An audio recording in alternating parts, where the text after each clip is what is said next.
Assalamualaikum warahmatullahi wabarakatuh. Waalaikumsalam warahmatullahi wabarakatuh.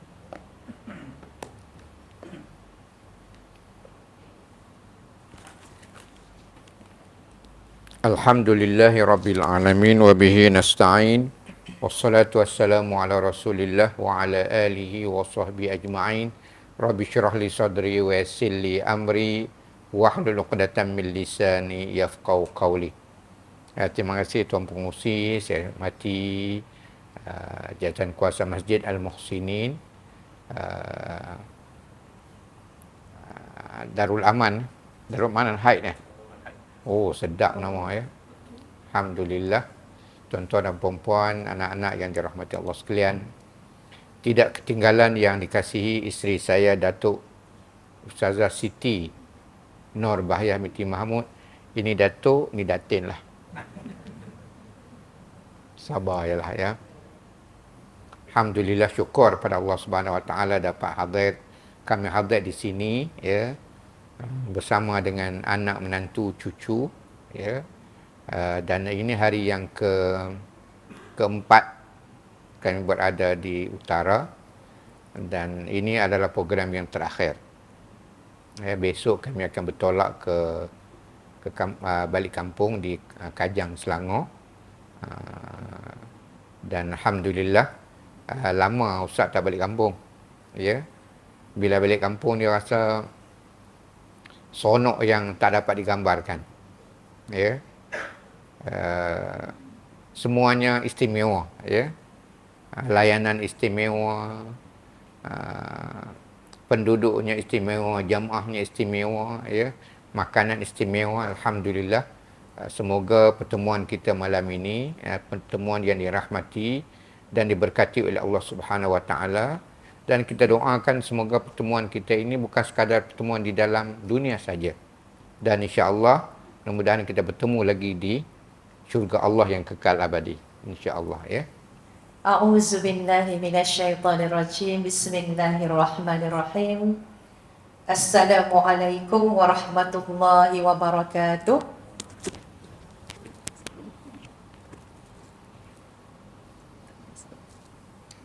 Alhamdulillahi rabbil alamin wa bihi nasta'in. Wassalatu wassalamu ala asyrafil anbiya'i wal mursalin wa ala alihi wa sahbihi ajma'in.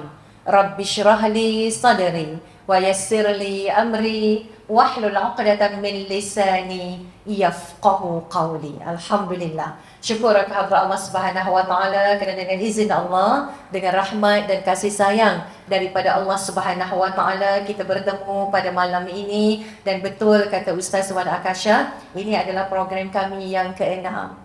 Alhamdulillah, selawat dan salam ke atas junjungan besar Nabi Muhammad sallallahu alaihi wasallam, Nabi yang kita rindu, Nabi yang kita sayang, Nabi yang setiap hari kita berselawat ke atas junjungan besar Nabi Muhammad sallallahu alaihi wasallam. Dan pengharapan kita sangat tinggi supaya suatu ketika nanti kita semua dengan izin Allah akan mendapat syafaat daripada Rasulullah sallallahu alaihi wasallam. Sebelum nak memulakan ceramah ataupun lebih kepada perkongsian ilmu, sebab mai jauh-jauh, Ustazah nak pantun dulu boleh? Petang-petang ke Tasik Chini, seronok sungguh datang ke sini. Seronok sangat datang dekat sini ya. Nak pula pada malam ni buat mereka yang pertama kali bertemu dengan Ustazah dan Ustaz, ataupun dah lama tak jumpa Ustazah dan Ustaz. Rupa-rupanya kita bukan duduk dalam masjid ni saja ni, tapi kita sedang bersiaran langsung. Masya Allah, banyak channel TV ni, ya Allah. Di alam maya. Lepas tu kan mikrofon pun banyak. 1, 2, 3, 4, 5, 6, 7. Ya Allah, international kita pada malam ni. Semoga kita mendapat rahmat dan barakah daripada Allah Subhanahu Wa Taala. Jangan dah kilat je. Jangan ada? Dah kilat short kita malam ni. Sebab buaya banyak sangat. Short. Ni beritahu, kalau dah kilat beritahu, dah berhenti. InsyaAllah Allah pelihara, insyaAllah ya. Kita bicara tentang keluarga sakinah. Berkenalan dululah dengan ustazah dan ustaznya sebab lama sungguh kami tak main belah sini ya. Ustazah dan ustaz, alhamdulillah. Pada bulan Julai ini nanti genap perkahwinan kami 37 tahun. Alhamdulillah. Doakan semoga bahagia jannah.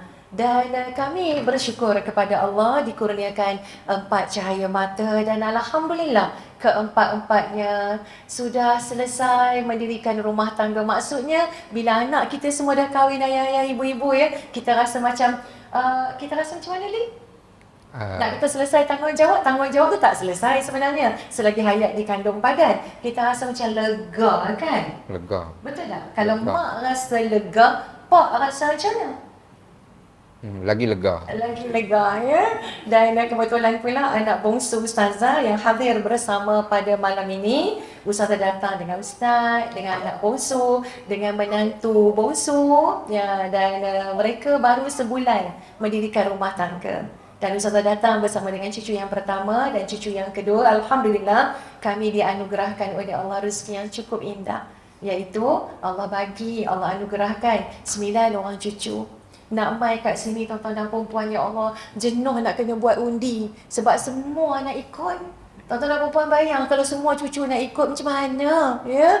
Jadi alhamdulillah. Daripada 9 tu ada cucu kembar. Daripada 9 tu ustaz kata ada cucu yang kembar. Ya, kembar tu pula bersyukur kepada Allah. Ini sayang. Muka sama ya. Ini kembar. Oh, kembar. Oh, tuan abang kita, masya-Allah. Kembar. Oh. Mana abang, mana adik? Abang. Oh, ya Allah. Oh, dia tak pakai baju sama Sebab selalunya kembar ni suka pakai baju sama kan? Tapi dia kembar dah besar. Oh, kembar dah besar. Dulu memang kena pakai baju. Oh, ya ke? Ni kembar seiras ke kembar apa? Seiras lah. Oh, sama macam kembar kita. Sama macam kembar kita. Okey.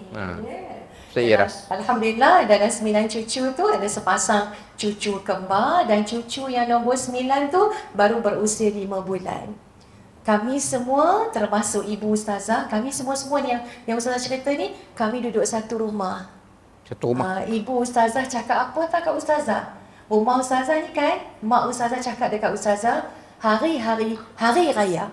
18 orang. 18 orang. Agak-agak sini ada tak satu rumah 18 orang? Ada tak? Ada bila raya kan? Ini bila raya. Saya tak ada kot. Tak ada sayang. Oh ya ke? Masya Allah. Tak ada. Masya Allah. Itulah kata nak ajak tuan-tuan dan perempuan berkenalan dulu dengan kami supaya kita boleh masuk betul-betul dalam tajuk keluarga sakinah. Keluarga sakinah. Kita nak bina keluarga yang sakinah ni perkataan Arab yang Allah Subhanahu Wa Taala sebut dalam surah Ar-Rum ayat 21. Bila Allah sebut dalam surah Ar-Rum ayat 21, ustazah baca ayatnya supaya kita faham betul-betul, biar kita hayati tajuk ni. Wa min ayati an khalaqalakum min anfusikum azwajan litaskunu ilayha wa ja'ala bainakum mawaddatan wa rahmah inna fi dzalika laayatin liqaumin yatafakkarun. Dan di antara tanda-tanda kebesaran Allah, Dia menciptakan pasangan untukmu dari jenismu sendiri agar kamu sakinah, agar kamu cenderung, kamu merasa tenang, kamu merasa bahagia. Dan daripada ketenangan itu Allah jelmakan rasa cinta, rasa rahmah di antara satu sama lain. Demikianlah tanda kebesaran Allah Subhanahu Wa Taala untuk kaum yang mau berfikir. Daripada ayat ini, surah Ar-Rum ayat 21, jelas kepada kita semua orang bila mendirikan rumah tangga, dalam ayat ni Allah sebut 3 ni kena ada dalam rumah tangga kita. Bila kita menikah, kita kahwin, kita ada keluarga, 3 ni kena ada dalam perkahwinan, dalam keluarga kita. Pertama, kata Allah, sakinah. Kena ada ketenangan. Bila sebut sakinah, ketenangan, ustazah tanya ayah-ayah, ibu-ibu, kita cek sakinah ni ada tak dalam keluarga kita? Bukan sakinah yang nama orang tu. Ni sakinah yang betul-betul sakinah ni ya. Kita ada tak? Sakinah tu apa? Tenang, damai, lapang hati, tenteram. Bila masuk rumah je, ya Allah, hati yang orang kata apa, serabut tu, kalau kat luar dengan kerja banyak dan sebagainya, hati yang serabut tu masuk rumah je, tengok je muka suami, tenang hati isteri. Tengok je muka isteri, tenang hati suami. Ibu-ibu tengok muka suami, tenang ke tidak? Aik senyap macam tak menikah lagi ke? Tenang ke tidak ibu-ibu? Tenang, Alhamdulillah. Ayah-ayah tengok muka isteri kat rumah. Tenang ke tidak? Tenang. Alhamdulillah. Masya Allah. Subhanallah. Tenang, Alhamdulillah. tenang. Mak, ayah-ayah tengok muka anak-anak kita. Ya Allah, ni 3 beradik ke? Ni 3 orang, 3 beradik? Oh, ni 3 beradik ni? Oh, Masya Allah. Adik ni umur berapa tahun? 6. 6 tahun. 6 tahun. Kecilnya betul ke 6 tahun? Betul adik kamu umur 6 tahun? Kamu Pandai. berapa tahun? Darjah 3. Oh, adik 6 tahun, kamu 5 tahun. Takkan adik 6 tahun abang 5 tahun. Oh, Kamu dah darjah jadi 3. 3. Masya-Allah. Abang? 12. Masya-Allah. Mak mana? Angkat tangan mak mana? Nak tengok sikit maknya yang mana? Oh, mak malu ada kat belakang. Ayahnya, ayah. Mana ayahnya? Oh, ayah. Oh, erak beku tu. Oh, kat luar. Okey. Oh, ayah dia hantar anak ya kot. Ada ayah mana? Oh, kat luar. Ada. Ya Ada, Allah. ada. Oh, maksudnya ni sebab kecil-kecil ni. Oh, Masya Allah. comel. Maksudnya 12 tahun? 12 tahun adik? 12, tahun, kecil. 9, Ya Allah, 6. Masya Allah, subhanallah. Maksudnya apa? Ayah-ayah, cuma kita tengok anak-anak kita ni sakinah ke tidak? Kita tenang tak tengok muka anak-anak? Ni bukan anak-anak ustazah, tapi ustazah tengok, hati ustazah rasa sakinah. Hati ustazah rasa tenang. Maksudnya pandai mak ayah didik anak. Itu maksudnya ketenangan yang ada dalam keluarga kita yang kita kena ada. Nanti kita akan kupas terperinci. Ustazah baca sepintas selalu je. Lepas kita dah tenang, kita dah sakinah. Kemudian ada mawaddah yang kedua. Ada cinta, ada kasih sayang. Tak cukup dengan cinta yang ketiga. Allah sebut dalam surah Ar-Rum ayat 21. Rahmah. Rahmah ni dia lebih kepada macam rahmah ni dia belas kasihan. Suami tengok isteri tidur, ya Allah, punya berdengkur, tak sampai hati nak gerak, tidur mati. Suami pun pi dapur, ya Allah, pi masak. Sini dia tak kata tidak mati. Tidur apa? Tidak mampu. Mana ada, ya. Memang macam tu. Takkan Kedah memang macam tu. tak pernah dengar tidak mampu. Tidak mampu, sedap nak mampu. Lama tak jumpa ingat dah mampu dah. Itu semua bahasa mesra orang Kedah. Oh, memang dia nampak kasar tapi memang lembut. Itu memang itulah indahnya. semua hujung mampu. Oh, okey. Kita tak ada kan sebut macam tu? Kita tak balik Kedah ya boleh cakap. Tidak ada orang tak faham. Oh, okey. Ya. Itulah indahnya perkahwinan yang dibina, ada matlamatnya, nak tenang, nak kecintaan kasih sayang, nak penuh belas kasihan simpati antara satu sama lain. Justru nak capai semua ni, kita nak semua ada. Kita nak sakinah, kita nak mawaddah, kita nak rahmah. Bagaimana kita nak bentuk keluarga sakinah dalam keadaan dunia era globalisasi dengan canggih segala-galanya. Zaman dulu tak ada internet, zaman sekarang ada internet. Zaman dulu tak ada game, budak-budak kecil main wow, main layang-layang, main congkak, main gasing, main masak-masak, panjat pokok, petik daun, lepas tu potong-potong, ceng. Mak masak kat dapur, anak potong daun. Lepas tu naik pokok tak boleh turun. Tu ustazah lah. Ya? Naik pokok, panjat pokok, ambil daun, tiba-tiba nak turun daripada pokok tu tak boleh. Tak pasal-pasal dah kena marah dengan arwah nenek ustazah. Tu zaman dulu seronok tau. Macam ustazah sebut ni, seronok. Kenang zaman dulu. Tapi berbeza dengan zaman sekarang. Ada ke budak lala ni duduk kat luar kat tanah tu, ya Allah, petik daun tu, petik daun ni, main masak-masak. Ibu-ibu jumpa kan anak macam tu? Susah. Ada. Melainkan kita pergi mall, kita beli set masak-masak, anak-anak masak, tapi masak-masak yang dah ada lobak, dah ada burger, dah ada telur dekat situ. Kita pun main sekali dengan cucu, sebab ustazah pun main masak-masak dengan cucu juga. Tapi dalam rumah beza. Dulu tak ada handphone, sekarang ada handphone. Dah ada handphone, macam-macam pula. Dulu tak ada YouTube, sekarang ada YouTube ke tidak? Ni anak-anak ni tengok phone ke tak sayang? Tengok ke tak? Saya tak tengok. Cik tengok handphone tak? Tak. Okey, nampak tak? Tu zaman sekarang. Tunjuk contoh yang baik. Abang tunjuk adik, adik tunjuk abang ni. Lepas tu dua-dua adik ni tunjuk abang tu. Dan abang tu seorang abang yang sabar, senyum je dengan gelagat adik-adiknya, ya. Zaman sekarang mencabar. Justru bagaimana kita nak mendidik untuk wujudkan keluarga sakinah dalam zaman yang serba mencabar ini, ada tips insya-Allah daripada ustazah dan ustaz. Nak tahu ke tak nak? Jangan ke mana-mana, kembali lagi selepas ini dalam rancangan Semanis Kurma. Manisnya kurma itu tak gitu, Ling? Ya. Okey. Ustaz teringat masa ustazah sebut panjat pokok tadi. Ada kawan ustaz tu, dia panjat pokok, dia tak mau turun. Tak mau turun. Ni kisah betul, dia tak mau turun. Dia tak mau turun, macam mana mak ayah ni nak buat supaya dia turun. Dia berenggar kat perdu pokok. Perdu pokok mana? Lepas tu renggar tu, kejar kali mak ayah dia. Dia sorak kat atas. Punya dulu, orang dulu-dulu. Dia berenggar. Ini cerita betul lah. Kerja betul. Oh, Masya Allah. Takkan dah betul lah masjid ni. Okey. Bukan macam pelik bin ajaib. Dah betul, kisah betul. Zaman dulu-dulu macam tu. Kan?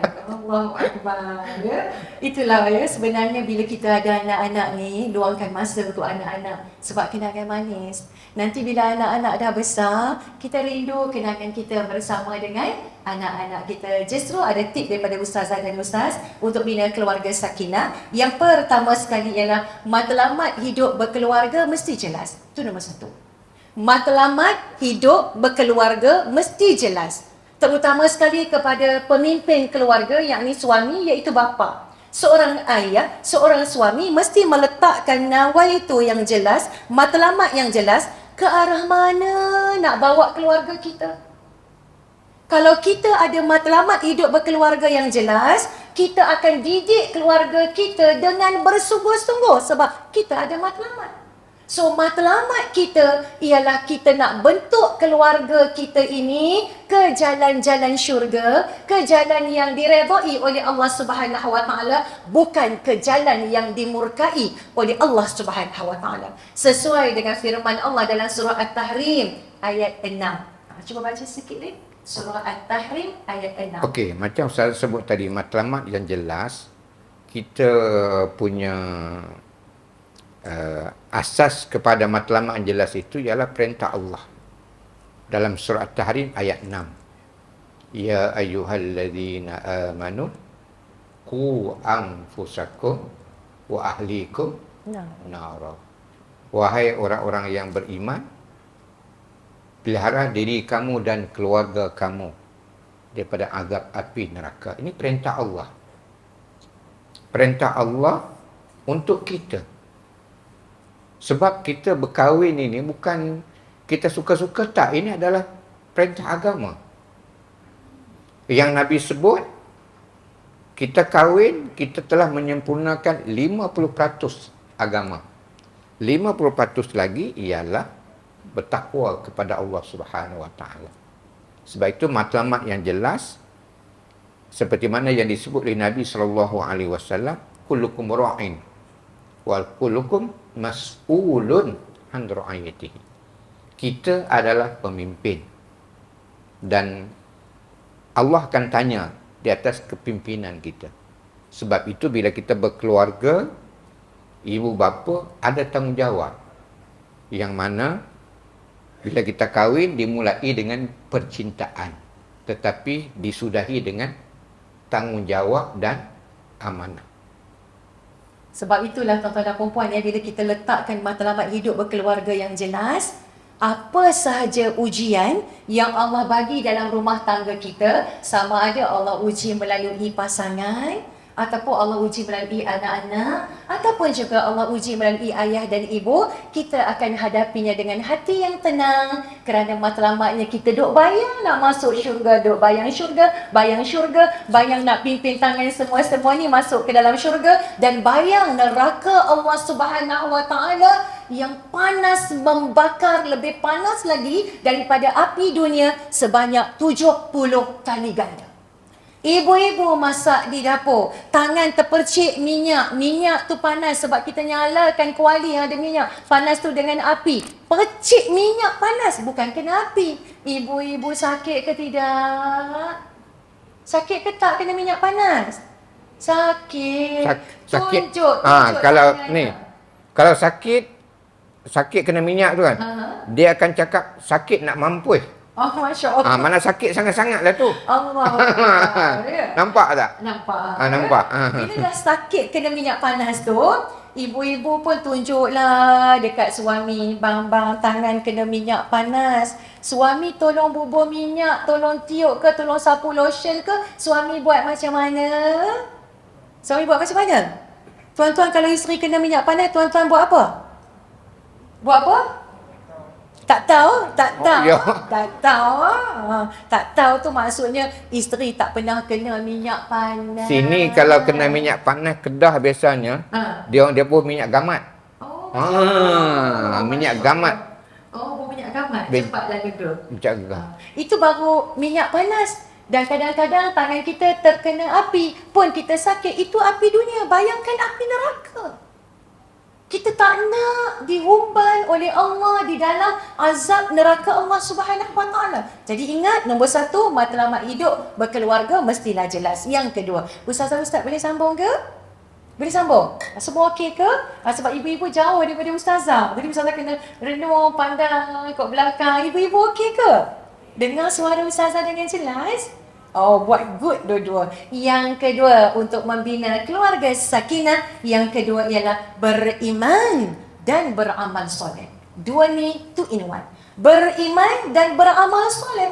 Apa bukti kita iman kepada Allah? Mestilah kena gandingkan dengan amal soleh. Lihat kepada Luqmanul Hakim. Antara wasiat Luqmanul Hakim kepada anaknya, ya bunayya, la tusyrik billah. Inna syirka la zulmun azim. Wahai anak kesayanganku, jangan kamu syirik kepada Allah. Barang siapa yang syirik kepada Allah, mereka telah melakukan satu kezaliman yang sangat besar. Maksudnya apa? Tanam akidah kepada anak-anak.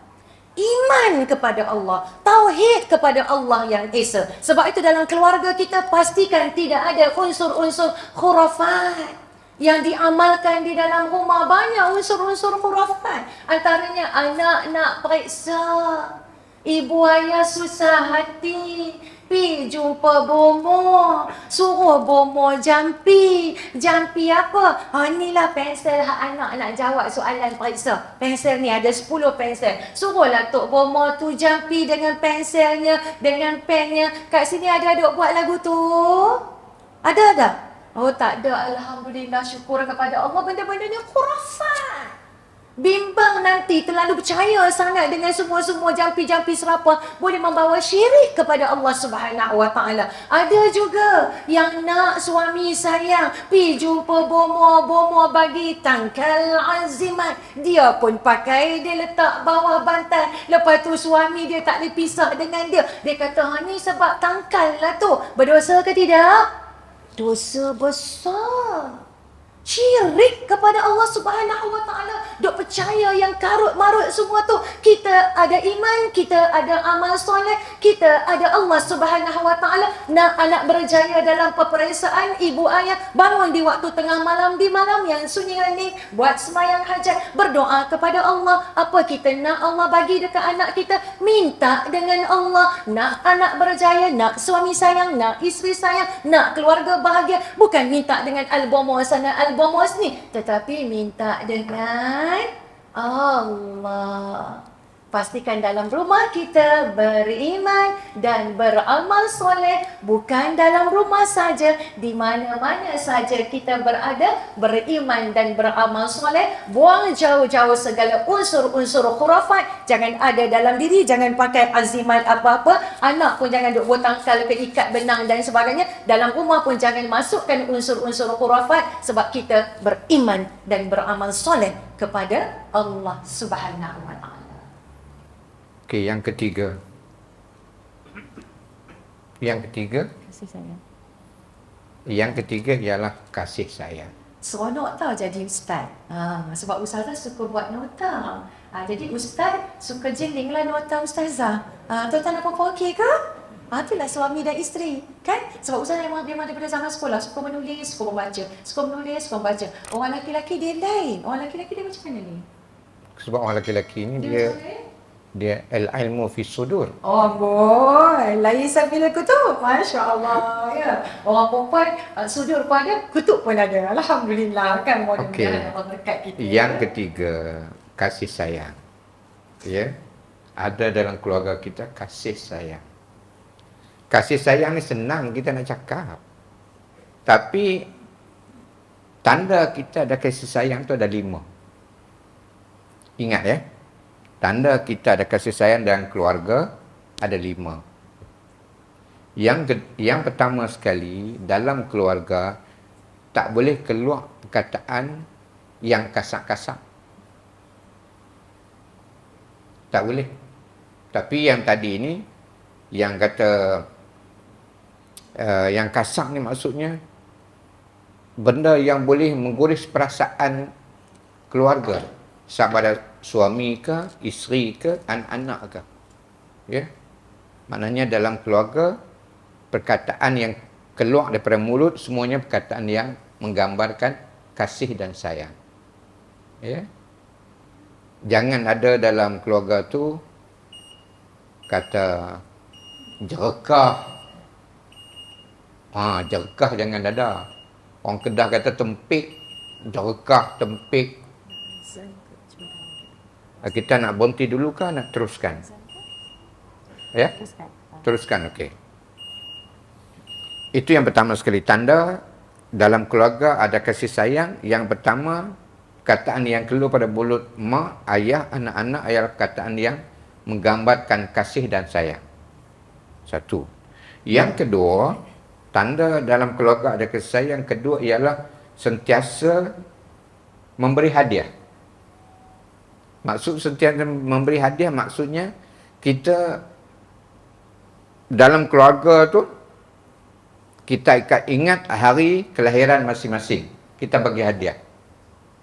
Itu tanda dia. Kemudian contoh, hadiah itu bukan kita bagi duit saja. Hadiah juga kita jamu makan yang sedap-sedap. Contohnya kalau zaman ustaz dulu, kalau ayah dapat gaji, dia suka beli durian ke musim durian. Dia beli durian satu bakul tu, dia bagi anak makan. Itu kalau dapat gaji. Itu hadiah. Ya. Kadang bila anak dapat anugerah apa-apa kan, kita belilah apa yang dia suka. Contohnya kita beli, kalau dia minat main badminton, belilah raket. Kalau dia suka minat main bola, belilah kasut bola. Kalau dia suka main tenis, belilah raket tenis. Kalau dia suka, adalah apa-apa. Kedah ni kebanyakan minat bola no. Kedah ni bola nombor 1 lah. Ya. Kalau ustaz tengok kalau bola ni Kedah main kan, penuh stadium tu. Penuh stadium. Ya ni. Ni kadang masjid surau cerah. Sebab apa? Pergi tengok bola. Baru ni Kedah lawan Perak menang 4-1. Tengok kalau mai sini, kat stadium Darul Aman ni penuh. Penuh sebab orang Kedah ni antara minat dia bola. Sebab tu Kedah sentiasa top dalam bola sepak. Ya. Kalau tak nombor 1, nombor 2. Tak nombor 2, nombor 3. Biasanya dia memang top 5 lah ataupun top 3. Ya. Itu bagi hadiah. Yang ketiga, tanda kasih sayang dalam keluarga ialah kita sentiasa bersama. Contohnya, semayang bersama. makan bersama, cuti bersama. Itu aktiviti tu. Yang keempat, sedia berkhidmat. Maknanya dia tak berat tangan ataupun tak berat tubuh badan. Maknanya dia tu ringan tulang, bukan berat tulang. Dia ringan tulang. Dia suka bantu isteri, bantu suami, bantu anak-anak. Itu tanda kasih sayang. Ya. Yang kelima, ingat tak? Okey. Kata-kata hadiah bersama. Yang keempat ialah sedia berkhidmat. Yang kelima, nanti Ustaz sambung, Ustaz ingat balik. Ya, betulan Ustaz lupa satu lagi. Nanti Ustaz ingat balik. Ya betul. Ustazah tolong ingatkan Ustaz. Yang kelima ialah sentuhan. Mana kita sentiasa salam, cium tangan, ya. Itu adalah tanda kasih sayang, ya. Sebab bila kita jumpa anak-anak salam dengan kita, itu tanda kasih sayang.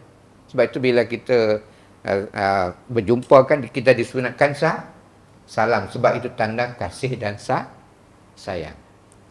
Ustazah nak tambah sikit saja lagi sebab tadi Ustaz dah pergi lompat nombor 3. Ustazah nak tambah sikit tentang beriman dan beramal soleh. Nak tambah sikit je ni. Okey kan? Okey. Kita tanya suami dulu. Kan suami marah pula kan? Bila sebut beriman dan beramal soleh, tentang amal soleh ni, dia kena luaskan skop amal soleh di dalam keluarga. Saling tolong menolong antara satu sama lain, itu juga adalah amal soleh. Contohnya isteri tengah masak dekat dapur, suami tolong pi dapur, tolong isteri masak sama-sama. Itu juga adalah amal soleh. Ayah-ayah dekat sini bila isteri masak dekat dapur, pi masuk dapur tolong ke tidak? Tolong ke tak ayah-ayah? Tolong. Oh, Alhamdulillah. Kembar juga yang jawab kan. Alhamdulillah. Yang lain semua malu lah ya. Tolong kenapa? Sebab itu adalah akhlak mulia Rasulullah SAW. Nabi rajin tolong isteri Nabi dekat dapur. Tu amal soleh. Ibu-ibu ayah kena didik anak-anak daripada kecil ni masuk dapur. Adik makan basuh pinggan tak sayang? Dia pusing tengok abang dia pula dah. Cik makan basuh pinggan tak? Basuh? Adik basuh pinggan tak? Basuh. Oh, 6 tahun pun basuh pinggan. Okey, kita tanya abang kat belakang juga. Ada tolong mak sapu-sapu sampah ke? Tolong mak angkat kain ke? Jemur kain ke? Lipat kain ke? Ada, Dek? Macam tu lah. Sebab kadang-kadang Ustazah sebut ni apa? Sebab kita sempitkan skop amal soleh tu. Dia besar. Ibu-ibu tolonglah ajar anak kita, lelaki dan perempuan dua-dua kena masuk dapur. Bukan anak perempuan je masuk dapur, anak laki-laki pun mesti kena masuk dapur. Kalau anak laki-laki daripada kecil tidak dididik oleh mak dan ayah masuk dapur, esok ni bila mereka menikah, mereka mendirikan rumah tangga, mereka tak tolong isteri mereka kat dapur dan lebih sedih bila isteri dalam pantang, suami tak nak tolong. Bukan orang kat sini, orang kat tempat lain. Tapi kalau mak ayah dah biasa didik anak laki, anak perempuan masuk dapur, anak laki kita bila isterinya dalam pantang tidak akan menyusahkan ibu, baik ibu mertua ataupun ibu kandung. Tu amal soleh. Kemudian yang suami isteri ni Allah bergurau dengan anak-anak, layan anak makan, layan anak minum, masak dekat anak, hantar anak pergi sekolah, yang ayah pun sama buat kerja-kerja rumah. Semua tu adalah amal soleh. Lepas tu bergurau senda yang anak-anak main dengan mak ayah main dengan anak-anak, suami kerja-kerja lumba lari dengan isteri macam Rasulullah, main lumba lari dengan Aisyah. Ya Allah, amal soleh ke tidak? Amal soleh. Sekali balik buat. Sebelum tidur lari keliling rumah dulu. Main kejar-kejar, main lomba lari. Kat sini saya sebut main kejar-kejar, dia sebut apa ni? Nak lari macam mana? Kenapa? Sakit lutut semua dah. Modal lagi. Sakit lutut dah Ustazah. Ustaz macam mana nak buat? Lutut pun goyang lah. Bunyi prak. Masya Allah. Dan apa yang Ustazah cakap tu ialah dalam keluarga pun sama juga. Bukan Ustaz nak cakap Ustaz tolong suami, tolong isteri, tak. Ustaz nak tuan-tuan buat. Sebab Ustaz pun tolong kerja kat rumah. Apa yang Ustaz tolong buat? Biasanya Ustaz tolong kat rumah ya. Ini kerja Ustaz tiap-tiap hari. Biasanya Ustaz akan kemas meja makan. Lepas tu buang sisa-sisa makanan tu masuk dalam tong sampah. warna hitam. Lepas tu Ustaz akan ikat tong sampah tu elok-elok, kemudian Ustaz akan buang di tempat sampah. Itulah kerja Ustaz tiap hari sebelum Ustaz pergi office. Ustaz pastikan meja bersih dan tong sampah dalam dapur tu bersih. Itulah kerja Ustaz tiap-tiap hari. Sebab Ustaz minat. Bukan Ustaz berat tak. Bukan Ustaz suruh tak. Apa yang Ustaz buat tu ialah untuk ikut akhlak Nabi. Itu yang kita minat.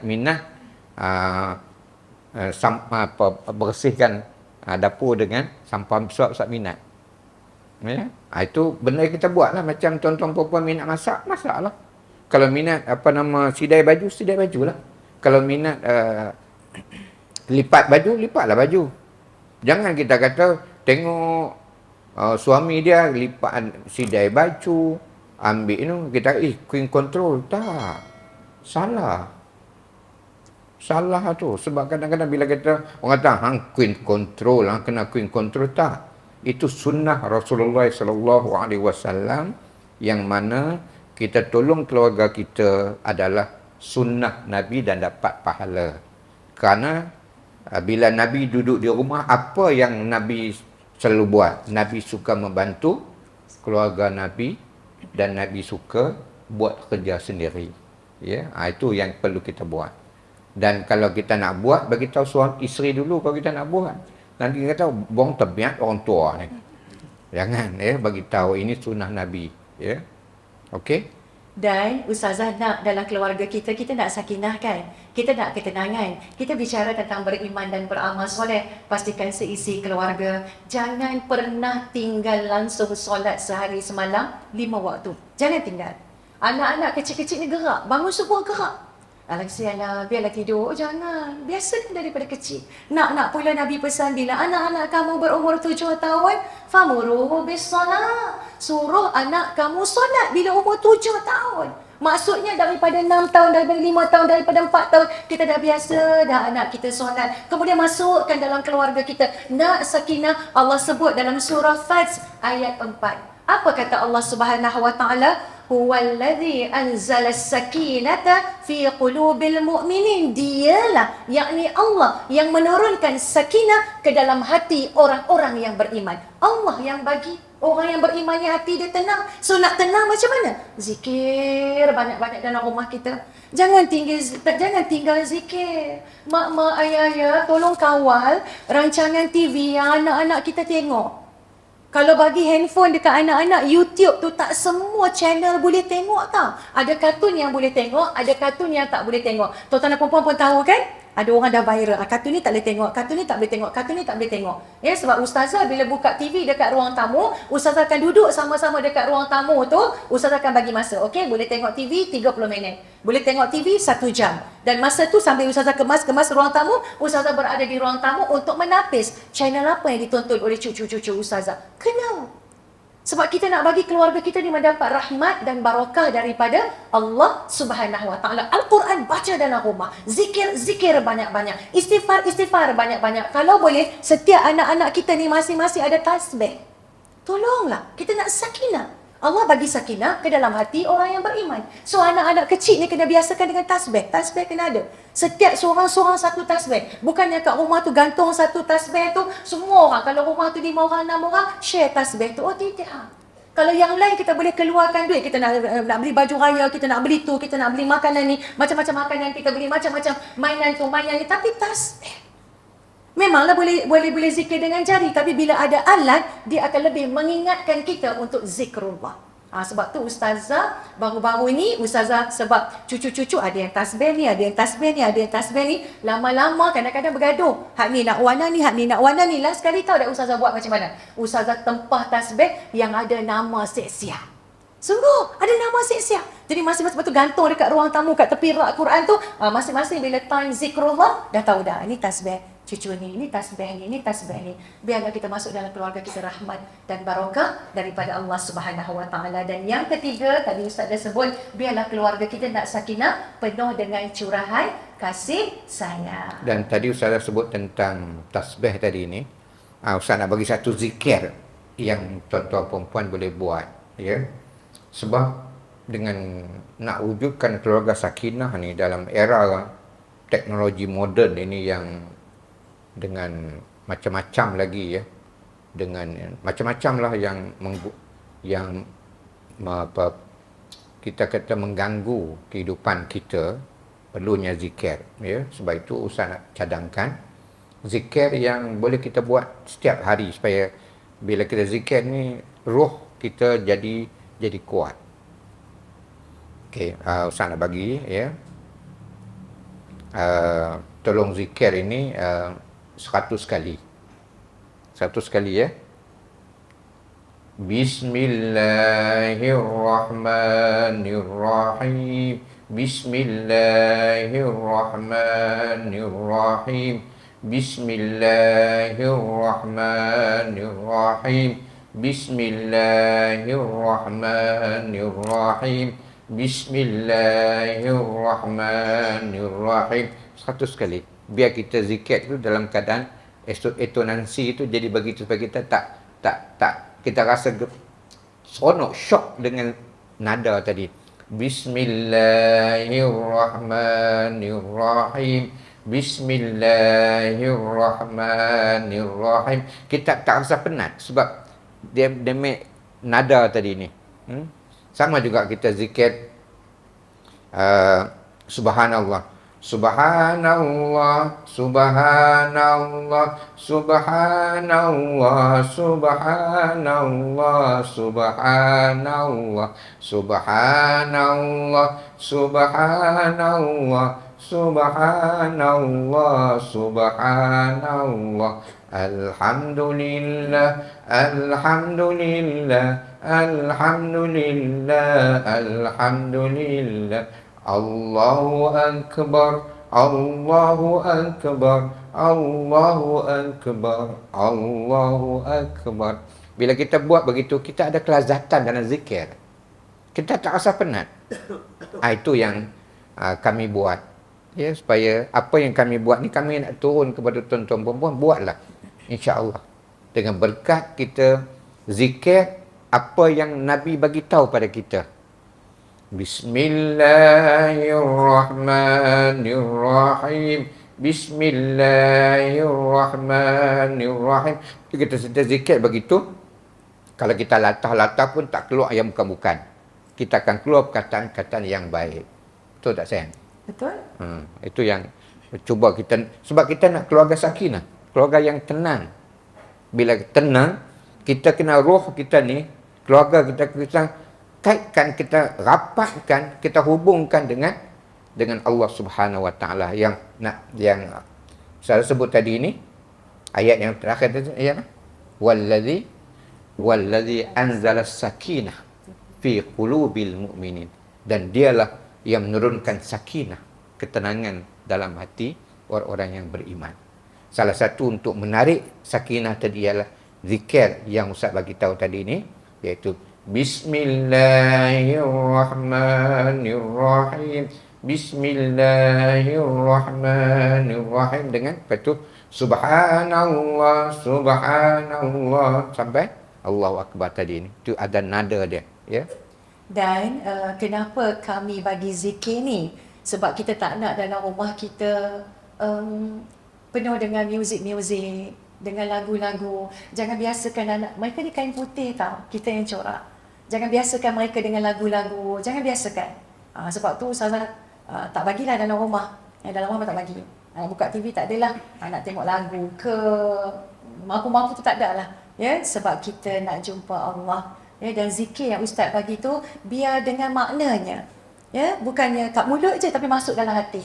Contoh, Bismillahirrahmanirrahim, dengan nama Allah yang Maha Pengasih lagi Maha Penyayang. Bila subhanallah, kita sebut subhanallah, Maha Suci Allah. Alhamdulillah, segala puji bagi Allah. Allahu Akbar, Allah Maha Besar. Masukkan dalam hati. Dan makna ni latih anak-anak. Semoga kita akan dapat ketenangan, sakinah dalam keluarga kita. Baru tadi yang ketiga, yang Ustaz dah bagi berapa bahasa kasih sayang tadi ni? 5 bahasa kasih sayang, ya. Dan bahasa kasih sayang ni semua sekali lah. Bukan suami isteri je, sekali dengan anak-anak. Ustaz nak bawa satu cerita.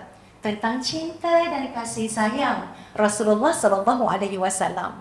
Dalam kita mencurahkan kasih sayang kepada suami, kepada isteri, adakah kita ni memang selama kita kahwin ni tak bergaduh? Ada bergaduh ke tak? Macam orang tua-tua duk sebutlah, sedangkan lidah lagi tergigit. Ini kan pula suami, isteri biasalah gaduh-gaduh manja. Tapi tiru macam Rasulullah sallallahu alaihi wasallam. Bila ada selisih faham, cepat selesaikan. Cepat selesaikan. Ustaz bawa satu cerita. Pada suatu ketika adalah macam ada yang tak kena antara Sayyidatina Aisyah radhiyallahu anha dengan Rasulullah sallallahu alaihi wasallam. Adalah orang kata perselisih faham antara suami isteri. Biasalah suami isteri kan. Nak pula Sayyidatina Aisyah radhiyallahu anha adalah seorang isteri yang ada perasaan cemburu. Ibu-ibu cemburu dengan suami ke tidak? Aisyah pun cemburu kepada Rasulullah sallallahu alaihi wasallam. Ada dengar suara kat luar. Dengar suara apa ni? Tak, saya tanya sekali lagi. Isteri cemburu dekat suami dah. Oh tak ada dah. Tak ada dah, tadi dengar. Oh dengar dah kot. Tak, tadi dengar. Oh, dengar. Cuba sekali lagi. Isteri cemburu dengan suami tak? Oh ada. Ada. Tadi macam tadi dengar dak tadi belah kiri ni. Oh, tu rasanya ada tu kan. Tak, tu maksudnya sebab suami tak ada benda nak cemburu, nak buat apa? Sebab suami dia tak tengok perempuan lain. Suami dia tengok drama pun dah. Tak, asalnya yang jawab tadi ni dia tak ada isteri kot. Oh, belum nikah lagi. Macam cemburu. Macam mana isteri tak ada? Okey. Faham ya? Kita kena baik sangka. Baik sangka dengan orang. Okey, berbalik kepada cerita tadi ya. Jadi bila ada kita kata macam gaduh-gaduh manja, ya, ada selisih faham sikitlah. Maka Rasulullah sallallahu alaihi wasallam bertanya kepada Aisyah, "Nak siapa jadi orang tengah?" Tengok Nabi macam mana Nabi selesaikan Nak siapa? Ya Aish, ya Humairah. Nak siapa jadi orang tengah antara kita ni? Maka kata Sayyidatina Aisyah radhiyallahu anha, saya nak ayah saya jadi orang tengah. Bila ayah saya tu siapa? Sayyidina Abu Bakar As-Siddiq. Sahabat baik Rasulullah sallallahu alaihi wasallam. Maksudnya apa? Nabi ni layan isteri. Aisyah kata nak ayahnya jadi orang tengah. Kalau ayah jadi orang tengah, dengan harapan, Aisyah ni dengan harapan, ayah akan bela siapa? Ayah akan bela anak. Pergilah jumpa.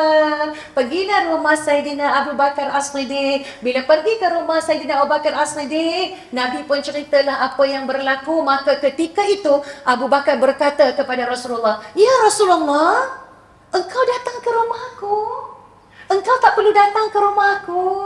Engkau perintahkan saja, aku akan pergi ke rumahmu." Tengok macam mana Sayyidina Abu Bakar As-Siddiq sangat-sangat menghormati, menyayangi Rasulullah sallallahu alaihi wasallam. Sebab Rasulullah ni Nabi, Rasul, kekasih Allah. Tak perlu datang ke rumah saya ya Rasulullah, biar saya yang pergi ke rumahmu ya Rasulullah. Nabi pun cerita apa yang berlaku. Nabi bagi tahu Aisyah nak Abu Bakar jadi orang tengah. Maka Abu Bakar pun tunggu. Bila Abu Bakar tunggu, maka ketika itu Rasulullah sallallahu alaihi wasallam berkata kepada Aisyah, "Ya Aish, siapa nak cakap dulu?" Nabi tanya Aisyah kan, sebab dah nak ambil orang tengah, Abu Bakar dah ada okey. Antara kita ni siapa nak cakap dulu? Suami dulu ke isteri dulu? Nabi tanya, "Aisyah, ya Aish, siapa nak cakap dulu? Saya dulu ke Aisyah dulu?" Maka kata Sayyidatina Aisyah radhiyallahu anha, "Ya Rasulullah, saya nak engkau yang bercakap terlebih dahulu. Tapi ya Rasulullah, cakap yang betul-betul saja ya." Kalau dialog kita antara suami dan isteri, percakapan itu biasa ke tidak? Biasalah. Abang cakap elok-elok abang cakap betul-betul, jangan cakap bohong. Betul ke abang pergi meeting tadi ke abang pergi dating? Betul ke tak? Ini soalan ke apa? Soalan. Oh, soalan. Ingatkan dialog tadi. Oh dah. Abang cakap betul-betul. Abang pergi meeting ke abang pergi dating? Nak dating buat apa dah? Isteri dah ada. Oh, Alhamdulillah. Ya. Itu selingan saja. Ya. Jadi biasalah antara suami dan isteri itu bagi kita gurauan. Bagi kita gurauan lah. Abang cakap betul-betul ya. Abang jangan cakap bohong ya. Aisyah kata begitu kepada Rasulullah. "Ya Rasulullah, ya, engkaulah cakap terlebih dahulu. Tapi pastikan ya Rasulullah, engkau cakap yang betul-betul saja ya." Abu Bakar dengar puterinya Aisyah cakap macam tu kepada Rasulullah sallallahu alaihi wasallam. Abu Bakar senang hati ke tidak? Abu Bakar dah hampir-hampir nak angkat tangan dah. Nak angkat tangan dah ni dekat Aisyah. Bukan nak bela Aisyah ni anak ni. Tapi bagi Aisyah, bagi Sayyidina Abu Bakar As-Siddiq, tak bolehlah cakap macam tu dengan Rasulullah. Bagi Aisyah, biasalah antara suami dan isteri, dialog suami dan isteri. Kata Abu Bakar, wahai puteriku, engkau cakap demikian dengan kekasih Allah? Kenapa engkau cakap demikian dengan kekasih Allah?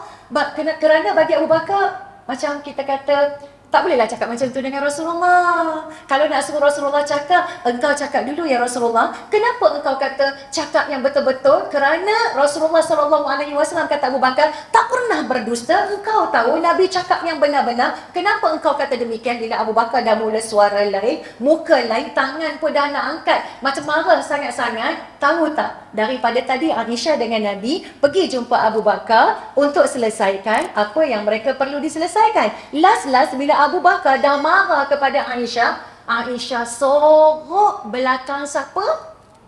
Belakang siapa cuba teka? Aisyah, ya Allah, Aisyah kan anak-anak kan? Aisyah sorok belakang Rasulullah sallallahu alaihi wasallam sebab takut kena marah dengan ayah. Bila sorok belakang Nabi sallallahu alaihi wasallam, Nabi kata kepada Abu Bakar, "Wahai Abu Bakar, kami datang kemari untuk minta pandangan. Kenapa marah Aisyah?" Ya Allah, hebatnya suami macam ni. Tadi pergi tu nak settle apa yang mereka hadapi. Tiba-tiba Nabi kata kepada Abu Bakar, kami datang nak bertemu dengan engkau untuk jadi orang tengah. Kenapa marah Aisyah? Tiba-tiba tak jadi nak settle apa yang mereka perlu settlekan dengan Abu Bakar. Dua-dua pegang tangan. Ya Allah, tadi kan nak settle problem lah kita kata. Dua-dua pegang tangan, balik masuk ke dalam rumah. Balik elok dah ni. Maka ketika itu Sayyidina Abu Bakar As-Siddiq yang tak puas hati, bimbang takut jadi apa-apa kepada Rasulullah sallallahu alaihi wasallam, takutlah Aisyah buat apa kepada Nabi sallallahu alaihi wasallam, maka Abu Bakar datang. Bila Abu Bakar datang masuk ke depan pintu rumah, Abu Bakar nampak apa? Masya-Allah, subhanallah. Abu Bakar nampak Aisyah dengan Rasulullah sallallahu alaihi wasallam sedang bergurau senda. Masalah mereka dah selesai, kata Abu Bakar. Masalah saya yang belum selesai sebab marah kepada puteri kesayangannya Sayyidatina Aisyah radhiyallahu anha. Daripada kisah ini jelas kepada kita suami kena bijak. Bila ada masalah apa sekalipun, jangan biar masalah tu menjadi besar. Jangan pendam, cepat-cepat selesaikan. Dan daripada kisah Nabi SAW, jelas kepada kita semua, Nabi merupakan seorang suami yang suka mengalah dengan isteri. Tuan-tuan ada mengalah dengan isteri? Tak payahlah gaduh panjang-panjang. Kita baik je lah, tak payah nak gaduh lagi. Hebat kan tak hebat gini? Oh, hebat. Sangat hebat kan? Terlalu hebat. Ya. Sambung lagi. Ya, yang ke berapa tu? Itu yang ketiga. Yang keempat ya. Okey, kita sambung yang keempat. Tuan-tuan dan puan-puan okey ke? Okey, alhamdulillah. Tips yang keempat untuk mendapat keluarga sakinah. Iaitu yang keempat ialah syukur dan sabar. Dalam hidup kita kena banyak bersyukur dengan nikmat yang Allah berikan kepada kita. Ya, syukur dan sabar.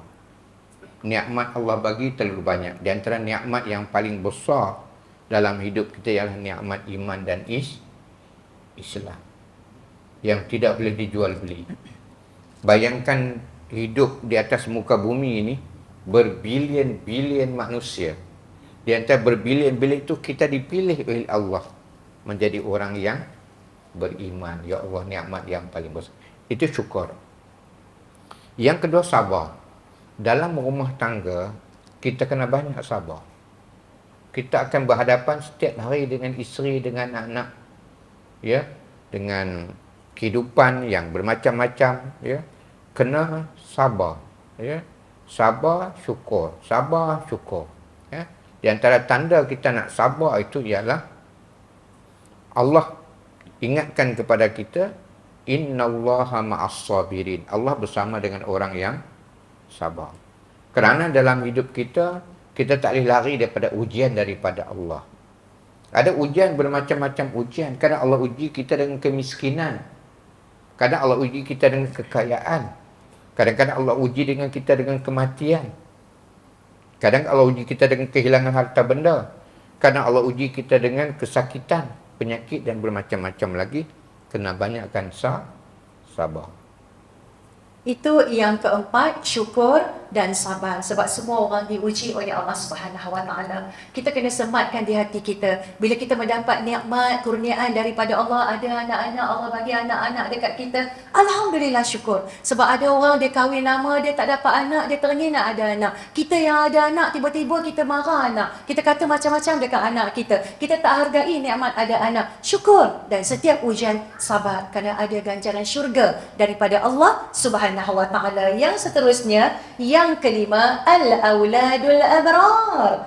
Al-auladul abrar ini maksudnya untuk mendapat sakinah, ketenangan dalam keluarga kita. Nombor 5 ni, kena ada anak-anak yang menyejukkan hati.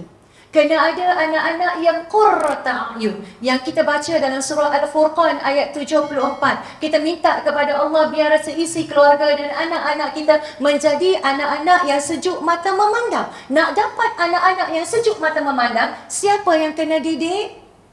Ayah dan ibu. Mak bapak yang kena didik anak-anak. Kalau zaman kita dulu-dulu, Ustazah teringat masa Ustazah kecil-kecil dulu, ini abah Ustazah lah, dengan ibu Ustazah. Antara maghrib dengan isyak, keluarga dulu-dulu, antara maghrib dengan isyak tu tak buka TV tau. Tak buka TV. Buat apa lepas sembahyang maghrib? Ayah kita buat apa? Mak kita buat apa? Ajar apa? Ajar mengaji. Ustazah pula dulu bila arwah abah pindah, Ustazah banyak duduk dengan Tok. So Tok Ustazah ajar Ustazah mengaji. Ustazah bukan takut dekat Tok tu bila Tok tu ajar mengaji sebab Tok tu garang. Tapi Ustazah takut apa? Cuba teka. Tepi Tok Ustazah ni Rehal, ni Muqaddam. Tepi Tok Ustazah tu cuba teka, ada apa? Ada rotan, bukan takut kat Tok dia tengok rotan tu. Bukan takut dekat Tok Ustazah, takut dekat rotan tu. Tu mak ayah kita dulu-dulu antara maghrib dan isyak ajar anak. Sebab kita nak dalam keluarga kita ada al-auladul abrar. Ada anak-anak yang sejuk mata memandang. Ada anak-anak yang soleh. Ada anak-anak yang soleha. Kita tak nak hari ni anak kita terbuai dengan gadget. Kita tak nak hari ni anak-anak kita, ya Allah, terbuai dengan macam-macam lah. Ada video yang orang menari lah. Ada video yang, ya Allah, macam-macam lah. Ustazah nak sebut pun tak reti. Sebab kita kan ada media sosial. Bila kita nak buka, macam Ustazah nak buka ke Facebook Ustazah, baru nak tekan Facebook Ustazah, kan keluar macam-macam kan. Bila keluar kat tepi tu, kita astagfirullah, astagfirullah, astagfirullah. Kita tak nak mata kita tengok benda-benda macam tu. Kita tak nak mata anak kita yang suci ni memandang benda-benda yang dimurkai oleh Allah Subhanahu Wa Taala. Peranan siapa? Peranan ayah dan ibu. Tapi mana mungkin mak dan ayah dapat didik anak-anak yang sedemikian rupa kalau mak ayahnya juga gadget, tak berhenti-berhenti, scroll sana, scroll sini, tengok TV Hindustan, tengok apa lagi? Hindustan, Pakistan, apa stan, macam stan, Korea, K-pop, ya Allah, semua tengok, tak mau. Kita nak al-auladul abrar kerana Nabi SAW telah bersabda, "Idza mata ibnu Adam inqata'a amaluhu illa min salas." Apabila meninggal seseorang anak Adam itu, terputuslah segala amalannya melainkan 3 perkara. Pertama, ilmin yuntafa'u bih, waladin salihin yad'u lah. Kita soal sadaqatin jariyatin, 3 ni. Bila kita meninggal dunia habis, kita tak boleh buat apa dah. Apa dia yang boleh mengalir pahala masuk ke dalam kubur? Ilmu yang bermanfaat yang kita sampaikan, orang amalkan. Apa lagi yang kita dapat? Ialah sadaqatin jariyatin, sedekah jariah. Apa lagi yang mengalir pahala ke dalam kubur kita walaupun kita telah mengembuskan nafas yang terakhir? Waladin solehin yada'ullah. Anak-anak yang soleh, anak-anak yang soleha, yang mendoakan kedua ibu bapanya. Ustazah teringat sebelum arwah abah Ustazah mengembuskan nafas yang terakhir. Sebelum arwah abah Ustazah mengembuskan nafas yang terakhir, Ustazah anak sulung. Dan abah Ustazah meninggal seminggu selepas Ustazah balik daripada Mesir. Sangat sedih ketika itu sebab hanya seminggu saja Allah pinjam masa untuk Ustazah dan Ustaz berbakti kepada abah Ustazah. Dan sebelum abah Ustazah mengembuskan nafas yang terakhir, abah Ustazah pesan dekat Ustazah, anak sulung kan? Anak sulung. Sebab ada lagi 3 adik yang masih sekolah. Abah Ustazah pesan dekat Ustazah. Abah Ustazah panggil Intan. Memang dalam keluarga nama Ustazah Intan.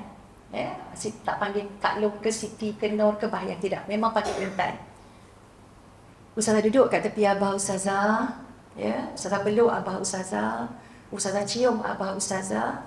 Dan abah Ustazah dapat merasakan yang saat untuk abah Ustazah pergi bertemu dengan Allah dah hampir tiba. Maka ketika itu abah Ustazah berkata kepada Ustazah, Intan, abah tak tinggal harta yang banyak kepada Intan dan adik-adik. Abah tak tinggal harta yang banyak. Dan ibu Ustazah pula, Ustazah panggil Yang. Ustazah panggil Yang kat ibu Ustazah. Sebab arwah abah panggil Yang. Bila arwah abah panggil sayang, bila arwah abah panggil Yang, kami anak-anak pun ikut panggil Yang. Dan sekarang pun bukan Ustazah je panggil Yang, menantu pun panggil Yang. Betul tak, Lin? Kan? Ustaz Wan Akasya pun panggil Yang. Cucu pun panggil Yang. Anak-anak Ustazah pun panggil Yang kat ibu Ustazah. Cucu Ustazah yang merupakan cicit kepada ibu Ustazah pun panggil Yang. Maka abah Ustazah seolah-olah macam itu adalah amanah daripada abah. Sebelum abah Ustazah pergi, Intan dengar baik-baik ya, abah nak pesan. Abah tak tinggal harta yang banyak dekat Intan dan adik-adik. Abah tak tinggal harta dekat Yang. Tapi yang abah tinggalkan dekat Intan ialah ilmu yang bermanfaat. Abah tinggalkan dekat Intan ialah ilmu. Semoga dengan ilmu yang abah ajar Intan, semoga dengan ilmu yang Intan belajar, yang abah hantar Intan mengaji jauh-jauh, semoga dengan ilmu ini Intan akan berjaya dunia dan akhirat. Semoga dengan ilmu ini Intan akan bimbing adik-adik Intan untuk berjaya. Semoga dengan ilmu ini akan selamat dunia, selamat akhirat. Dan Ustazah terkejut bila abah Ustazah meninggal dunia pada hari ulang tahun perkahwinan Ustazah dan Ustaz. Hari ulang tahun perkahwinan Ustazah dan Ustaz. Masa tu Ustazah rasa sedih sangat-sangat. Kenapa abah Ustazah meninggal pada hari ulang tahun perkahwinan Ustazah dan Ustaz? Ustazah ambil album. Ustazah buka album. Tengok balik gambar arwah abah. Sebab rindu kan bila tengok balik. Bila tengok, sebab kita, itu yang pentingnya kita tangkap gambar. Dulu tangkap gambar, sekarang dengan handphone je. Bila Ustazah belik, rupa-rupanya antara hari yang sangat membahagiakan abah Ustazah ialah hari bila Ustazah kahwin dengan Ustaz. Nampak tak dekat gambar tu? Hari yang paling bahagia untuk abah Ustazah ialah bila hari Ustazah sebagai anak sulung kahwin dengan Ustaz. Lepas tu abah Ustazah pula memang suka sangat untuk Ustaz dijadikan sebagai menantu kepada abah Ustazah. Itu Ustazah tengok balik gambar, kenapa abah Ustazah meninggal hari ulang tahun perkahwinan kami? Kenapa tidak tarikh lain? Kenapa hari ulang tahun perkahwinan Ustazah dan Ustaz? Tengok balik gambar, ya Allah, rupa-rupanya itu adalah hari yang paling abah Ustazah happy. Hari yang paling abah Ustazah bahagia. Rupa-rupanya bila abah meninggal tarikh ulang tahun perkahwinan Ustazah dan Ustaz, rupa-rupanya sampai sekarang Ustazah menjaga adik Ustazah. Sampai sekarang. Dan selepas arwah abah meninggal, Ustazah kena tengok adik-adik Ustazah biar belajar sampai habis universiti. Dan Ustazah yang kahwinkan adik-adik Ustazah di rumah Ustazah. Baru terfikir balik, dan kenapa lagi abah Ustazah meninggal pada hari ulang tahun perkahwinan kami? Rupa-rupanya ibu Ustazah memilih untuk tinggal dengan Ustazah. Ustazah tanya kepada ibu Ustazah, yang nak duduk dengan siapa? Yang nak duduk dengan siapa? Yang nak duduk dengan Intan, yang nak duduk dengan Wan. Yang nak duduk dengan Intan, yang nak duduk dengan Wan. Masa tu Allah uji ibu Ustazah sakit, operation memang teruk sungguh-sungguh. Operation yang major operation sampai RM60,000 kena buang hempedu, dan Ustazah rasa macam Ustazah akan kehilangan ibu Ustazah untuk selama-lamanya. Tapi Alhamdulillah Allah panjangkan umur ibu Ustazah, dan sampai sekarang Ustazah menjaga ibu Ustazah bersama dengan Ustaz dan ahli keluarga kami, dan itu adalah rahmat ataupun hikmah di sebalik abah Ustazah menghembuskan nafas yang terakhir pada hari ulang tahun perkahwinan kami, kerana satu pesanan untuk anak sulungnya agar terus menjaga keluarga dan terus menjaga ibu yang merupakan ratu hati kami dan syurga kami. Itulah kita nak.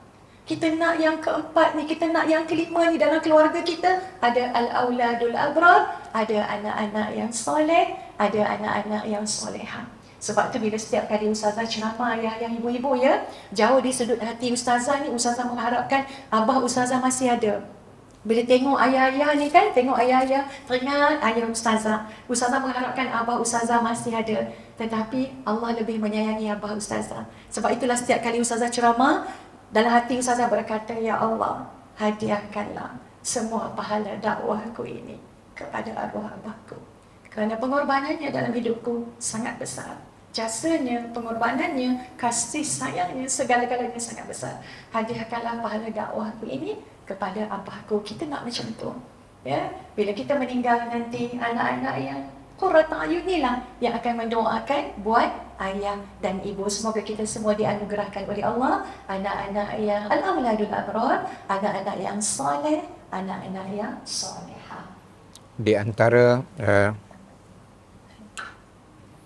antara doa yang boleh kita baca untuk mendapat anak yang soleh dan soleh ialah surah Al-Furqan ayat 74. Surah Al-Furqan ayat 74 yang tuan-tuan perempuan jangan lupa sentiasa baca. Rabbana hablana min azwajina wa dzurriyyatina qurrata a'yun waj'alna lil muttaqina imama. Itu surah Al-Furqan ayat 74 yang mana semalam ada seorang sahabat ustaz yang jadi pengurusi forum semalam, dia kata dia berkahwin, dia ada 7 orang anak. Anak yang pertama perempuan, anak yang kedua perempuan, anak yang ketiga perempuan, anak yang keempat perempuan, anak yang kelima perempuan, anak yang keenam perempuan, kemudian anak yang ketujuh, dia kata tak mau dah tengok, memang pasti dah perempuan. Tiba-tiba Allah bagi kat dia anak yang ketujuh tu laki-laki. Dia kata antara doa yang dia tak pernah putus, dia beritahu Ustaz semalam, dia kata dia sentiasa doa surah Al-Furqan ayat 74. Karena itu tuan-puan perempuan amalkan, ya. Sebab bagi kita mustahil, tapi bagi Allah tidak. Jangan lupa untuk doa keluarga yang bahagia, antaranya surah Al-Furqan ayat 74 yang sahabat kita dah buktikanlah. 6 semua perempuan, tapi dia sentiasa berdoa, dia tak putus asa. Akhirnya Allah bagi juga anak laki-laki yang ketujuh. Alhamdulillah, ya. Okey, baik. Tuan-tuan dan puan-puan masih okey? Masih boleh teruskan? Kita ada 8 minit lagi. Oh, dah nak habis dah. Nak habis 9.30. Cepat sangat masa. Ya, sebab kebanyakan yang depan kita ni belum makan. Oh, bukan kita nak berhenti pukul 12 tengah malam? Ikut Bagi macam tu, teman tapi je. tengok dia orang baik-baik semua. Oh, Ya Allah, baik sungguh, so, ya kita Allah. ringkaskan masa. Ya, jarang kita dapat penonton yang baik macam ni. Betul, duduk Ya elok. Allah, ya Allah. Tertib memang. Allah, Luar biasa lah. Anak siapa lah dia? Allah, Sesuai dengan baik masjid, sungguh, sesuai kan? dengan nama masjid ni, Masjid Al-Muhsinin. Masjid orang baik-baik. Ya Allah. Subhanallah. Sonok datang sini.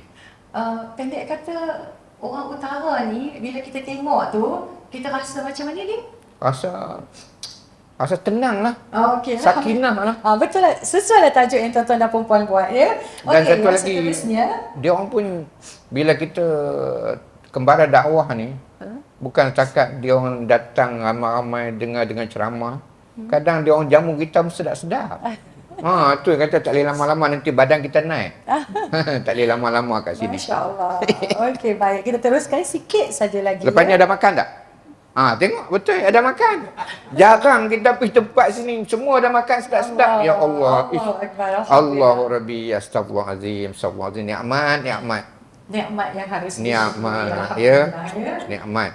Okey, yang keenam, rezeki diberkati.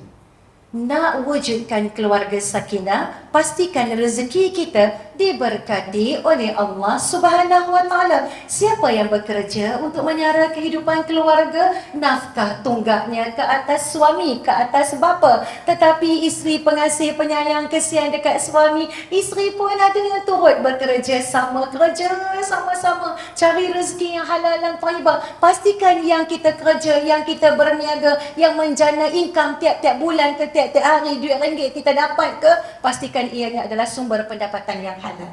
Kemudian duit yang kita dapat tu kita bagi dekat isteri, beli barang dapur. Ibu-ibu pastikan ibu nak masak mi tu orang Melayu punya.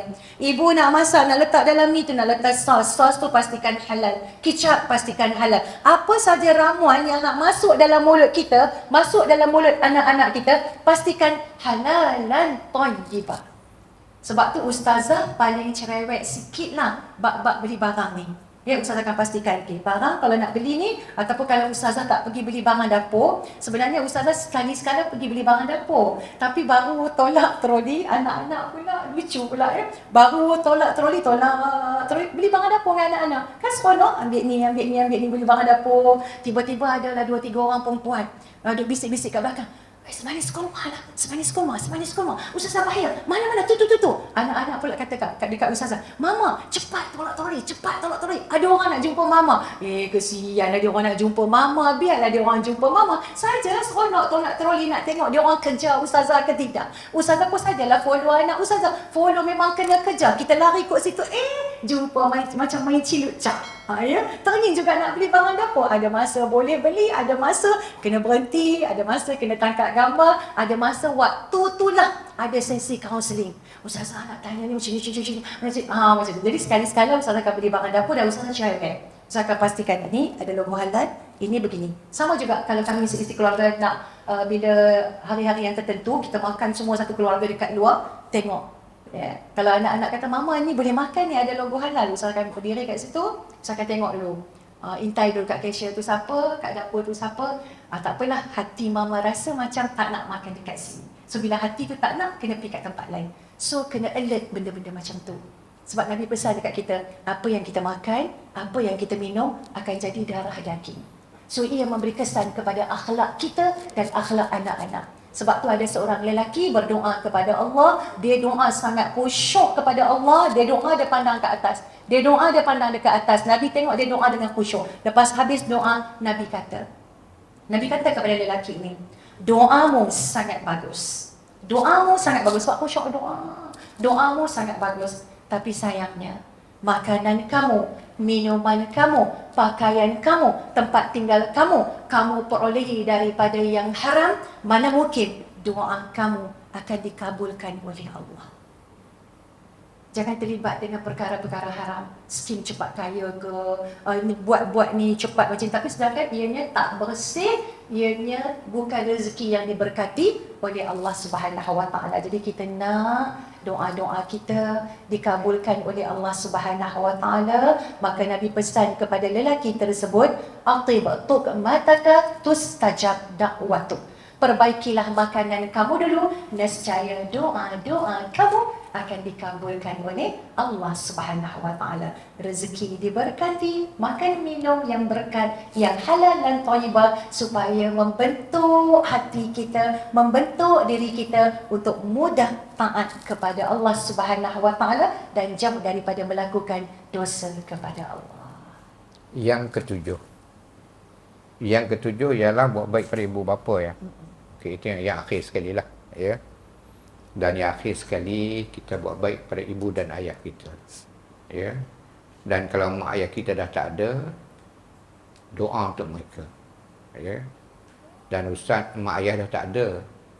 Dan sebelum ustaz datang ke sini tadi, ustaz sempat balik kampung di Kubur Panjang. Ya, ziarah kubur mak dan ayah. Kubur mak ayah dekat-dekat. Ya, kita pergi hadiahkan Fatihah dan doa untuk mak ayah kita. Itulah tanda kita kasih dan sayang kepada ibu bapa kita. Dan apa yang kita buat ini, kita niatkan pahala untuk mak ayah kita. Dan sementara kalau yang masih ada mak dan ayah, hargailah, hormatilah. Jangan sakiti perasaan mereka, hormatilah mereka, jagalah mereka. Macam mana sekalipun itu tetap mak dan ayah kita. Banyakkan sabar, banyakkan doa. dan gembirakan hati mereka sementara kita masih ada dan sementara mak ayah kita masih ada. Kalau mak kita dah tak ada, doa jangan lupa. Sebab itu masa ayah ustazah dah tak ada, dia memang betul, ayah ustazah dia tak tinggalkan harta benda. Yang dia tinggalkan hanya sebuah rumah aja kan. Sebuah rumah dekat Sungai Petani. Itu saja. Yang lain tak ada. Dan bila harta yang ditinggalkan, maka senanglah hisap dia, tak berat hisap dia sebab tak ada harta-harta yang banyak. Sebab bila harta yang banyak, setiap sesuatu tu akan dihitung oleh Allah Subhanahu Wa Taala. Kalau halal, alhamdulillah. Kalau yang haram, dia boleh memberatkan timbangan kita ataupun menyusahkan kita untuk masuk ke dalam syurga Allah. Sebab itu pastikan kita buat baik kepada ibu bapa kita untuk kita menjadi keluarga yang sakinah, keluarga yang bahagia. Sebab Nabi bersabda, birru aba'akum tabirukum abna'ukum. Buat baiklah kepada ibu bapa kamu, nescaya anak kamu akan buat baik kepada kamu. Itu dia punya pusingan dia. Kalau anak-anak buat baik kepada ibu bapa, insya-Allah anak-anak akan buat baik pada kita. Tetapi kalau seseorang itu tidak buat baik pada ibu dan ayah dia, anak-anak itu akan buat seperti mana yang pernah orang itu buat kepada mak ayah dan ayah. Itu dia punya, kita kata balasan. Allah bayar tunai bila kita buat tidak baik kepada ibu dan ayah kita. Sebab itulah kita tahu kisah yang sangat masyhur di zaman Rasulullah sallallahu alaihi wasallam bila seorang lelaki teringin nak pergi berjihad bersama dengan Nabi. Maka bila lelaki ni pergi berjumpa dengan Rasulullah sallallahu alaihi wasallam, minta izin nak pergi berjihad, tuan-tuan dan puan-puan ingat tak lagi kisah ni? Nabi kata apa? Kamu ada ibu tak lagi? Saya masih ada ibu ya Rasulullah. Kalau kamu masih ada ibu, pulanglah ke rumah, minta izin dengan ibumu terlebih dahulu. Fa innal jannata tahta rijlaiha, kerana syurga itu di bawah tapak kaki ibu. Kenapa Nabi kata macam tu? Sebab laki-laki ni kata, saya dah minta dah ya Rasulullah, ibu saya sedih ya Rasulullah. Kalau demikian pulanglah kamu, dapatkan ibumu, berbaktilah kepada ibumu, kerana sesungguhnya syurga itu di bawah tapak kaki ibu. Sebab itu Imam Al-Qurtubi mengatakan, bila seorang lelaki tanya kepada Rasulullah sallallahu alaihi wasallam, dengan siapa ya Rasulullah kami kena berbakti? Kami kena berbakti dekat siapa ya Rasulullah? Mak ke ayah? Kita pun tahu. Nabi jawab 3 kali. Nabi kata apa? Ibumu, ibumu, ibumu. Lepas tu ayahmu. Kenapa 3 kali? Siapa boleh jawab? Kenapa 3 kali Nabi kata ibumu, ibumu, ibumu? Kenapa? Cuba teka. Pakai ada yang gelak, dia fikir kenapa ya? Sebab Satlah Ustazah nak tanya isteri kan? sebab apa yang Apa ya? ibu buat itu bapa tak boleh buat. Okey. Ya. Apa dia yang ibu boleh buat, bapa tak boleh buat? Nak bagi clue kat dia orang. Clue. Tu jawapan dia, tu kata kunci dia. Kerana yang ibumu, kerana kata Imam Al-Qurtubi, 3 perkara, 3 keistimewaan yang Allah anugerahkan hanya kepada ibu, tidak kepada ayah. Maknanya ayah jangan jealous. Ayah jangan cemburu. Ayah jangan marah. Sebab ini kelebihan seorang wanita. Imam, boleh sambung? Boleh sambung. Imam Al-Qurtubi kata kerana 3 ni yang ibu saja boleh buat, ayah tak boleh buat. Pertama ialah mengandung. Tak boleh buat. Tak boleh buat. Baru nak feeling sedih, Ustaz buat lawak kan? Oh ya, nak feeling sedih? Okey. Tak apa. Kalau nak feeling sedih, Ustaz kena stop dulu sebab... Tak payah stop, teruskan ya. Mengandung, sesayang, secinta macam mana sekalipun sang suami kepada isteri, tak bolehlah suami nak kata gaya-gaya, kesian abang tengok gaya. Dahlah mengandung, lepas tu ya Allah, tengok perut tu duk bawak lah, terboyot perut tu. Sini dia tak panggil gaya. Panggil apa? Dia panggil lain. Panggil apa? Mak Hang. Oh, panggil Mak Hang kan. Allahu Akbar ya. Abang kesian lah tengok Ganyo duk bawa perut, lepas tu muntah sana, muntah sini, tak ni nak makan tu, pitang ni, malam-malam tidur pusing kok kanan tak kena. Abang duk tengok pusing kok kiri tak kena, melentang tak kena, meniarap pun tak kena. Mengandung mana boleh meniarap kan? Maknanya tu suami prihatin lah, sebab dia tengok isteri dia macam mana. Tak apalah, nanti anak kita yang seterusnya Gayah tak payah mengandung lah, biar abang yang bawa perut tu. Boleh ke tidak? Tak boleh sebab Allah dah tetapkan. Tak boleh. Jadi 3 perkara kata Imam Al-Qurtubi, hanya ibu saja boleh buat. Yang pertama mengandung. Itu yang Allah sendiri sebut dalam Al-Quran. Wahnan ala wahnin. Allah yang sebut. Kesusahan demi kesusahan. Ibu mengandung penuh kesusahan. Penuh kesusahan, penuh kesakitan, Allah yang sebut. Pertama, mengandung, ayah tak boleh, hanya ibu. Yang kedua, melahirkan anak.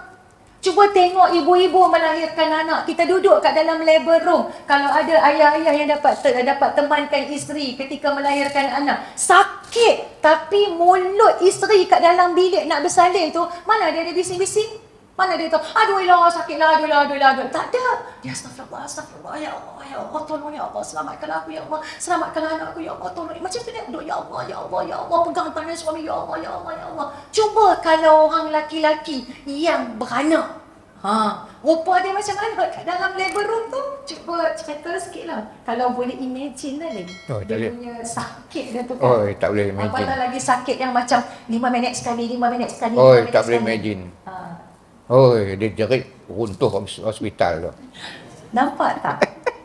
Indahnya anugerah yang Allah berikan kepada para ibu. Kalau laki-laki buat macam tu kan, tengoklah, jerit setiap malam. Kita nak lalu hospital pun takut. Dan Ustaz masuk pelesit ke apa? Masya Allah ya.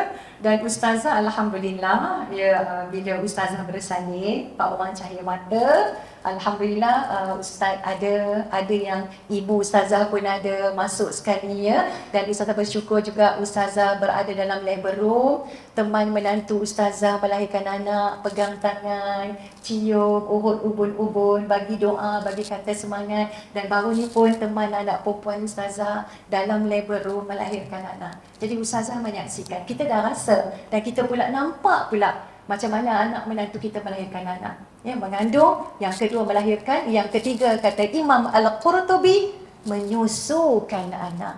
Ayah tak boleh buat, hanya seorang ibu. Sebab tu suami yang faham, dia tahu mengandung tu susah, lahir tu penuh dengan kesakitan, dengan darah yang mengalir, yang tumpah terlalu banyak, dengan hilangnya tenaga dan sebagainya, nak kena duduk dalam pantang, dengan menyusu. Mungkin orang lain boleh tidur, tapi ibu 2 jam sekali jaga, 2 jam sekali jaga, 2 jam sekali jaga untuk menyusukan anak-anak. Perlu perhatian dan sokongan daripada suami tercinta. Sebab tu bila kita tengok semua ni, kita kena buat baik kat mak ayah kita. Kita kena sayang mak ayah kita. Kena jaga-jaga bab ni. Jangan bagi air mata mak, air mata ayah ni tumpah walaupun setitik, dan air mata tu adalah air mata kecil hati. Jangan. Tak berkat hidup kita.